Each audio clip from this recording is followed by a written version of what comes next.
Facebook, on a, entre guillemets, pas pivoté, mais depuis un certain temps, après s'être occupé de nos utilisateurs, on a plus de 3,5 milliards d'utilisateurs aujourd'hui, Facebook, Instagram, WhatsApp, Messenger.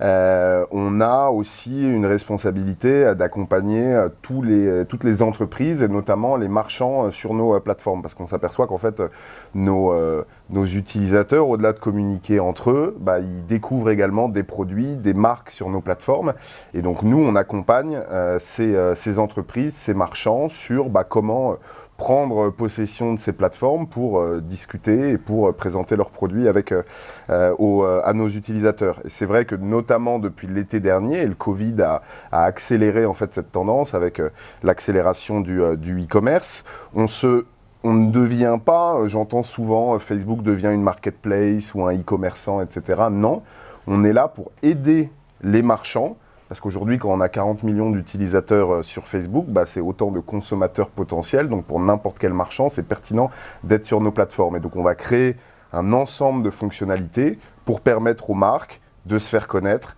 d'échanger avec leurs clients. On a notamment via Facebook et Messenger et WhatsApp des canaux de communication qui se développent de plus en plus dans le B2C.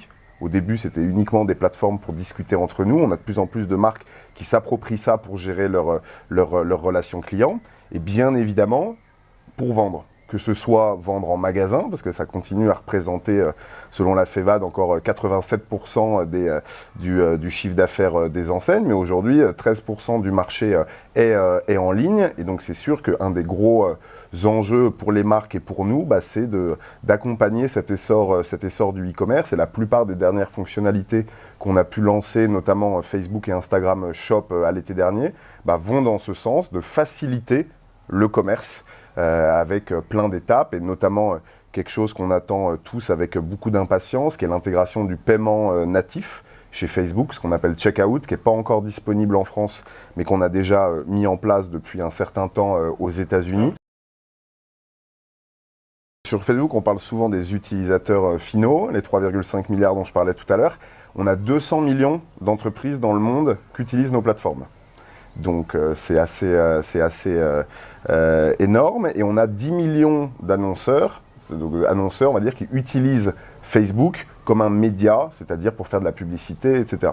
Donc la responsabilité pour nous, elle est vis-à-vis de ces 200 millions d'entreprises. Il y a une entreprise sur deux en France, TPE, PME, qui utilisent nos plateformes. Donc en fait, le but, c'est d'accompagner à la fois les très grandes marques qui vont utiliser Facebook dans des logiques marchandes, comme d'autres canaux d'acquisition de marques ou autres, mais également toutes les petites et moyennes entreprises qui d'ailleurs la plupart du temps utilisent Facebook de manière ce qu'on appelle organique, donc gratuite, pour développer leur présence en ligne. Ça a été notamment ultra important pendant le Covid. On a vu que beaucoup de TPE, PME n'étaient pas digitalisés. Le jour où le magasin ferme, il n'y a pas d'alternative. Pour ça qu'on a lancé notamment Facebook Shop. Donc nous, vraiment, notre responsabilité, c'est à la fois d'accompagner les grands marchands sur les solutions les plus avancées et également toute cette longue traîne de petites et moyennes entreprises qui au final utilisent Facebook, et pour certaines d'entre elles d'ailleurs Facebook est aujourd'hui indispensable. Marketplace aujourd'hui en France, c'est principalement une marketplace C2C. Donc c'est moi demain je veux vendre un canapé ou mon vélo, j'utilise Facebook Marketplace. On l'a ouvert petit à petit également au B2B, notamment pour les concessionnaires automobiles et dans l'immobilier. Le vrai sujet pour les marchands, c'est donc Facebook Shop qu'on a lancé l'été dernier. Sur lequel on a aujourd'hui 300 millions de personnes dans le monde qui utilisent Facebook Shop tous les mois. En France, j'ai pas le détail, mais enfin, on peut imaginer le coût de 300 millions sur les 3,5 milliards. Ça veut dire quand même qu'il y a une partie importante, et puis surtout, c'est en croissance permanente. Ça n'a, entre guillemets, qu'un an. Et il y a 1,2 million de shops qui se sont créés. Donc, je parlais tout à l'heure de ces 200 millions d'entreprises, 10 millions d'annonceurs payants, et aujourd'hui, on a 1,2 million qui utilisent Shop. Il faut savoir que Shop, c'est pas non plus toutes les entreprises ne sont pas éligibles. Il faut être un marchand et il faut vendre des produits. Ça marche pas pour les services, ça marche pas pour pas mal de choses. Donc aujourd'hui, Facebook Shop, ça donne la possibilité à un marchand d'avoir une vitrine en ligne comme un site e-commerce qui est facile à mettre en place. On n'a même pas besoin forcément ce qu'on appelle d'un flux produit ou autre, c'est-à-dire que le boulanger au coin de la rue, s'il veut créer son Facebook Shop avec son téléphone portable, il va prendre 10 photos, il va mettre le prix, etc. C'est une expérience 100% destinée pour le mobile, ce qui n'est pas toujours le cas par exemple de tous les sites marchands. C'est personnalisable, on peut changer les couleurs pour respecter les codes de marque, etc. Et donc c'est cette vitrine pour les entreprises. Aujourd'hui, ça c'est en l'état actuel. Ce qui est important d'avoir en tête, c'est ce que ça va devenir demain. C'est-à-dire, on n'a pas encore de timing particulier, mais l'expérience finale est assez excitante. C'est-à-dire que, je vous parlais tout à l'heure de la mise en place du paiement natif. Aujourd'hui, lorsqu'on est sur Facebook Shop, on clique sur un produit, je vais sur le shop de Redoute, je vois un canapé, je clique, je suis redirigé vers le site marchand de Redoute. Demain, je pourrais effectuer cet achat en rentrant mes coordonnées bancaires, mon adresse de livraison. Je peux le sauvegarder, ce qui me permet ensuite, lors de mon deuxième achat, de vraiment faire en 2 ou 3 clics, d'effectuer mon achat. Ça, c'est le premier développement qui arrive. Le deuxième point qui est super important, lorsqu'on regarde l'écosystème Facebook, il y a Facebook, Instagram, et il y a également les 2 plateformes de messagerie, Messenger et WhatsApp. Si on veut rapprocher l'expérience e-commerce de l'expérience magasin, c'est quand même la finalité, on dit toujours l'omnicanal, etc. et tout, c'est de proposer quelque chose qui se rapproche le plus du magasin. Et une des choses qu'on a en magasin qu'on n'a pas en e-commerce, c'est l'échange avec le vendeur ou la vendeuse. Et donc on travaille petit à petit à intégrer les plateformes de messagerie dans Facebook Shop pour pouvoir demander un complément d'information sur un produit, s'il est en rupture, quand est-ce qu'il sera disponible, et donc en un seul clic, être dirigé sur WhatsApp et échanger soit avec un chatbot, soit avec un humain derrière pour échanger. Donc interopérabilité avec les plateformes de messagerie, deuxième point. Troisième point qui est un peu plus moyen terme, mais qui est très important pour vraiment coller à l'expérience d'achat, c'est ce qu'on appelle la reconnaissance des programmes de fidélité et donc de l'ID client. C'est-à-dire si demain je vais shopper sur Facebook Shop de Sephora ou de La Redoute ou de Carrefour, je dois avoir la même expérience que si j'étais directement sur le site ou sur l'app. Et donc la connexion de ces programmes de CRM est très importante pour avoir les mêmes accès à la fidélité ou autre. Et enfin, dans une perspective, on va dire, encore plus moyen terme, c'est potentiellement, on parle toujours de rapprocher l'expérience e-commerce du magasin, de développer des expériences de réalité augmentée. C'est pas forcément pertinent pour toutes les verticales, mais dans la beauté cosmétique, dans l'ameublement, dans la maison, potentiellement dans le textile, très important de pouvoir tester un rouge à lèvres, un canapé, le mettre directement dans son salon. Et donc tout ce qu'on fait aujourd'hui autour de la réalité augmentée, ce sera un jour disponible dans Shop.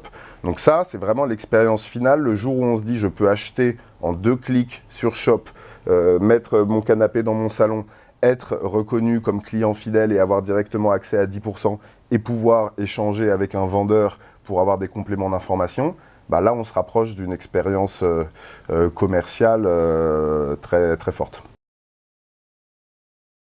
Le modèle économique de Facebook, ça reste à plus de 95% un modèle économique basé sur la publicité. On commence à vendre des casques de réalité virtuelle, d'autres services de type workplace ou autres, mais c'est encore assez faible par rapport au chiffre d'affaires global qui est principalement drivé par la publicité. Et la publicité, évidemment, pour être efficace, elle se base sur de la donnée. Les 3 manières d'exploiter de la donnée. La première aujourd'hui, et c'est notamment le cas, tu disais, pour les marchands ont eux-mêmes beaucoup de données. Que ce soit de la donnée numérique via le trafic qu'ils peuvent avoir sur leur site ou sur leur application, et de la donnée physique. Si on prend par exemple les grandes enseignes alimentaires, dans la plupart des grandes enseignes, quasiment 80% du chiffre d'affaires passe par des cartes de fidélité, donc que l'on peut rattacher à une personne. Ces données, les enseignes peuvent les utiliser notamment pour venir retrouver leurs clients chez nous.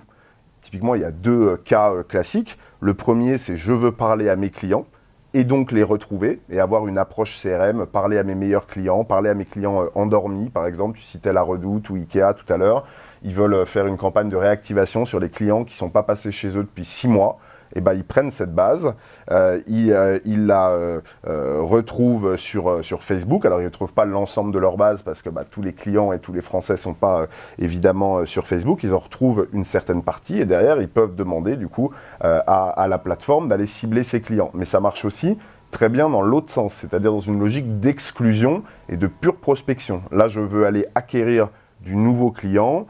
Mes clients, je leur parle d'une autre manière, sur d'autres canaux ou sur Facebook, mais via d'autres types de campagnes. Je vais demander à exclure ces clients et d'aller toucher une cible où je serai certain que c'est des gens qui ne sont jamais passés chez moi ou en tout cas qui ne font pas partie du programme de fidélité. Ça, c'est la première utilisation de la donnée. La deuxième, c'est nous, en fait, notre donnée propre, c'est-à-dire chaque utilisateur sur Facebook, sur Instagram, a un comportement particulier, va regarder tel type de vidéo, va interagir avec tel type de contenu, ce qui permet aussi d'avoir, nous, ce qu'on appelle de la donnée first party, et d'avoir des segments d'audience anonymisés. On va dire, voilà, nous on a 3 millions de personnes qui est plutôt appétant sur les produits frais, ou alors qui en ce moment regardent pas mal de contenus de déco ou d'ameublement, qui vont venir en fait compléter l'utilisation de la data first party des annonceurs. Donc c'est vraiment un mix entre ces deux choses. Et la donnée, on l'utilise en amont dans des logiques de ciblage pour aller toucher les bonnes personnes. Le principe même de la publicité, c'est toucher les bonnes personnes au bon moment et aux bons endroits. Et en amont, en aval également, pour mesurer. Parce que, notamment chez les commerçants, il y a un sujet de ROI. Lorsque j'investis des sommes importantes en publicité, j'ai envie de comprendre ce que ça génère. Donc la data, c'est vraiment amont et aval. Il y a une utilisation de la data propre des annonceurs et de la data propre à Facebook, et c'est ce mix-là qui est très efficace. La réalité augmentée, ça existe. Aujourd'hui, on a des expériences, notamment je citais tout à l'heure certains secteurs qui sont très friands là-dessus, la beauté cosmétique, l'ameublement, etc. La réalité virtuelle, donc nous, Oculus, aujourd'hui, c'est nos casques de réalité virtuelle qui fonctionnent très bien. L'Oculus Quest, à Noël dernier, a battu plein de records. On vient d'annoncer il y a quelques jours ou semaines le lancement de ce qu'on appelle Workroom, donc qui est une expérience en fait d'expérience de travail, de workspace où Mark Zuckerberg a donné d'ailleurs une interview avec une journaliste où ils avaient tous les deux un casque et ils se parlaient via des avatars, etc. Donc évidemment que la réalité virtuelle, on peut se dire un jour, peut-être qu'une expérience e-commerce, elle se fera avec un casque ou avec des lunettes. Tu mentionnais, on a annoncé hier matin, il me semble, le partenariat avec Ray-Ban. Donc aujourd'hui, elle n'embarque pas typiquement de technologie de réalité augmentée ou de réalité virtuelle, simplement pour faire des photos, des vidéos, passer des appels téléphoniques, écouter de la musique ou autre. Mais Mark Zuckerberg a déjà annoncé que dans les prochaines versions, il y aurait des éléments de réalité augmentée. Donc oui, sûrement un jour, faire son shopping via un casque ou via des lunettes. Maintenant, l'horizon de temps est encore compliqué à définir. Aujourd'hui, un des gros focus, c'est vraiment développer ces expériences de commerce sur nos plateformes, parce que les marques, les annonceurs le demandent, les utilisateurs aussi. Aujourd'hui, il y a 82% des gens qui disent « je découvre des produits sur Instagram ». Et on a tous, je pense, découvert des nouvelles marques. Ce pull que j'adore, là, de Paris 1924, je me suis laissé tenter en voyant un truc sur Instagram. Donc c'est le sens de l'histoire. Quelque chose dont on parle peut-être un peu moins, mais que nous, on voit vraiment se développer. Il y a de plus en plus d'annonceurs qui nous demandent de les accompagner là-dessus. C'est le le conversationnel. Pendant longtemps, ça a été considéré un petit peu comme... Enfin, il y a eu beaucoup de test and learn, les chatbots, est-ce que ça marche vraiment, etc. Oui, non, on s'aperçoit qu'en fait, aujourd'hui, avec les progrès, notamment en NLP, donc sur l'intelligence artificielle et le langage, on s'aperçoit que les chatbots sont de plus en plus intelligents, sont capables de répliquer des conversations humaines jusqu'à un certain point. Et donc ça, je pense que c'est une vraie tendance et que dans les années qui vont venir, ça va réellement s'accélérer et qu'un jour, on pourra converser avec une marque via une application de messagerie, comme on peut le faire aujourd'hui en magasin ou par téléphone. Donc il y a les nouvelles technologies, réalité augmentée, réalité virtuelle dont on a parlé. D'un point de vue un peu plus concret, on attend tous avec impatience la dernière brique, on va dire, de l'expérience de commerce qui est celle du paiement. Et le conversationnel aussi qui en fait va venir boucler la boucle, parce qu'au final ce qu'on veut pouvoir proposer aux utilisateurs et aux marchands, c'est une expérience complète. Je fais découvrir ma marque, je fais découvrir mes produits, je les achète et je suis capable d'échanger ou de discuter avec la marque vraiment en bas de funnel, comme je peux le faire dans le monde physique.